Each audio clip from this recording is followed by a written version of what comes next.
seem to be anything showing up. There we go. The story that I want to tell today really starts off with me. When I was 8 years old, having recently arrived to the United States. I was searching around in my uncle's garage trying to find something to play with when I came across this bucket that was full of balls, mitts, and bats, and I had no idea why it was there. So, being 8 years old, I quickly forgot about it and started playing with the toys that I had found. Jump forward about 14 years to me being a senior in my undergrad, desperately trying to find a topic for me to do my history senior seminar on, and coming up with nothing. So on an offhand day, I called my father and asked him about those balls, those bats, and those gloves that I had found in my garage. And what he told me completely came out of left field. Apparently, when he was younger, my father, my grandfather, and my uncle loved to play baseball more than anything else. Not just them, but our entire community and the entire place where we lived adored playing baseball. This was, of course, news to me. I was raised in Mexico during my formative years and spent a lot of time in the same town, Fresno, where my father grew up in Michoacan. But I had never seen anyone play baseball before. So, of course, I asked my father, well, why did you stop playing? And more importantly, why didn't you ever teach me how to play? As my father usually does, he was very stoic about it and said, well, one day I just stopped playing and it never really crossed my mind to teach you how to play. I knew that this wasn't the end of the story. I knew that there was something deeper here. I knew that there had to be a reason why it is that my father and pretty much everyone in my community stopped playing baseball altogether. And to answer the question of why this occurred takes us through over 100 years of Mexican history. And unfortunately, like most things in Mexico, it starts off with the United States of America.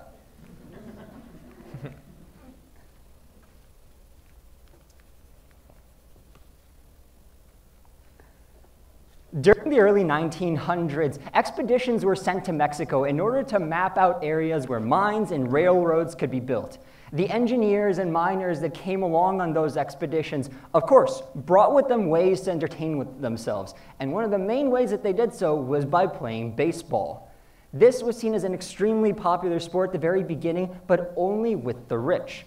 Porfirio Diaz in the early 1900s wanted Mexico to come into the new modernized global era. And one of the ways that he went about doing this was incentivizing people to play American sports because he saw it as a good way to bring Mexico into the modern era.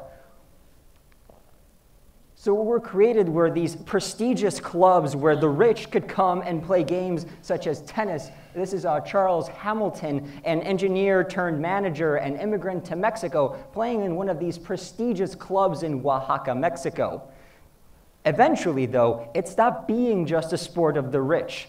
The rural areas of Mexico picked up the game extremely quickly, and by the early 1940s, it had disseminated itself throughout all of rural Mexico, becoming one of the most popular sports that had ever existed. As my grandfather put it, by that time, it was the Rey de los Deportes, or the king of sports. Oh. A little bit early. The game, however, was always played for one very particular reason, and that was because it was very simple for them to learn how to play it. Eventually, what occurred was that individuals decided to consolidate together into personal teams amongst their towns. So between 1910 and 1940, when Mexico decided to redistribute the land that was previously part of the hacienda system, these large plantation-style holdings, they decided that they were going to consolidate them together into towns. And these towns eventually built up teams of individual players that came together and visited one another in this small primitive style league system where individuals would go back and forth between towns and play one another in these games. At the very beginning, it was just very simple. But eventually, they started to wager with one another, either putting up games or sometimes the very balls that they had in order to play with. The popularity of the sport was so large that even now, as late as in recent history, as in the 2000s, people still were willing to commend the history that they had in their baseball tradition. This is actually a plaque that is found in La Loma in Durango, in which it states, El pueblo de la Loma hace un reconocimiento a los pioneros de béisbol que figuraron en los años 50 para futuras generaciones como lo fueron.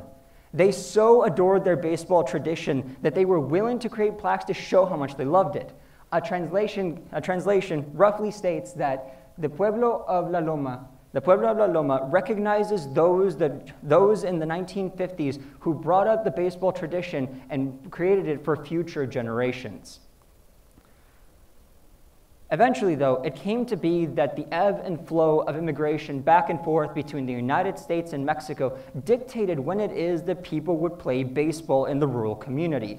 And eventually, it came to be that after World War II, the creation of the Bracero program, a guest worker program to shore up the loss of labor that occurred after the war, was the predominant means by which workers would come back and forth between the United States and Mexico. These braceros are actually in Oakland and are Mexican workers coming back to harvest some of the crops. This was an extremely important time in Mexican baseball, due in large part to the fact that people could earn themselves an income and then go back to Mexico, raise their own farms, use the money that they had earned, and of course, play the game that they loved.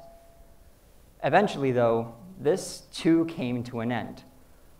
By December 1st of 1964, the Bracero program was shut down because of a belief that it was undermining American labor, as well as more than a few civil rights abuses.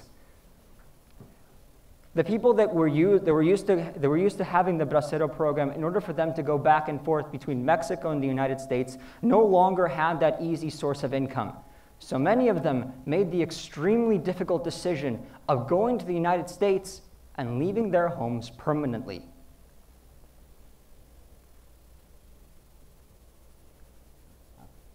The end of the Bracero program caused a major upsurge in the amount of immigration that went back and forth between the United States, but eventually made an upsurge in the amount that created a large subset of the population that simply stayed in the United States altogether. These players, which played on the same fields that they sowed, decided that it was no longer economically feasible for them to go back to Mexico, and as a result, created this massive boom of immigration that went towards the United States. No longer were the players that they needed in order to play the games available in Mexico. As my grandfather stated, "Ya no había contratos, así que ya no había jugadores." There were no more contracts. So therefore, there were no more players. After a time, it wasn't immediate that baseball was simply lost in the rural areas of Mexico. What first occurred was a very small subset of the population leaving, but there was still people that knew how to play. Between the 70s and 80s, teenagers that were left in Mexico still understood the game, but they too eventually realized that there was very little for them to do in Mexico, and there was very little economic opportunity.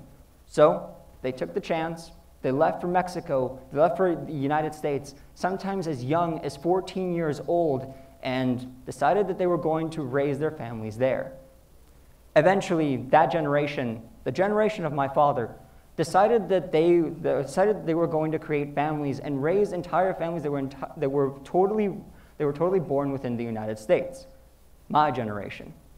Of course, the language barriers as well as the economic problems of actually playing baseball in the United States made it so that I never actually learned how to play the game. Those that were left in Mexico of my generation had a similar problem. Most of the time, their fathers actually came to the United States and stayed there, never going back to teach them how to play the game. Within one generation, there was a cut in the education of actually learning how to play baseball. And as a result, no one actually understood how to play it within my generation. And that is unfortunately the biggest difference between my father and I. The game was so ingrained to how it is The game was so ingrained to the pueblos of Mexico, to the ranches in which we grew up in. The pueblo was just as important to the game as the game was to the pueblo, that eventually it just simply died out because there were no more players to take up the mantle of actually going out and playing the game that it had in the past. It wasn't because it wasn't important. It was mostly because it just didn't translate to people being able to play it in the United States. I've wanted to tell this story for a very long time for two reasons. One, because it offers a voice to a land that has its story so ingrained within it that unless there is some way to preserve them, inevitably they become lost. The second reason I've wanted to tell this story for a very long time is because it forces us to give a humanity to what would otherwise seem as a lump group of people that can just be ignored and set aside, such as Mexican immigrants. Isn't that an insulting title? Instead, what we have to do is realize that the actions that we have towards immigration, that is, the immigration of Mexicans in the past, the immigration of Syrians in the present, and probably the immigration of both in the future, that we have to realize that these decisions will have massive impacts on individuals. They will be made through blind emotions and blind utilitarianism. But the one thing that we can never do is to simply write these people off as a tally of immigrants or as a quota of refugees. We have to remember that these are human beings with their own sacrifices and their own stories, and we have to treat them as such. Thank you.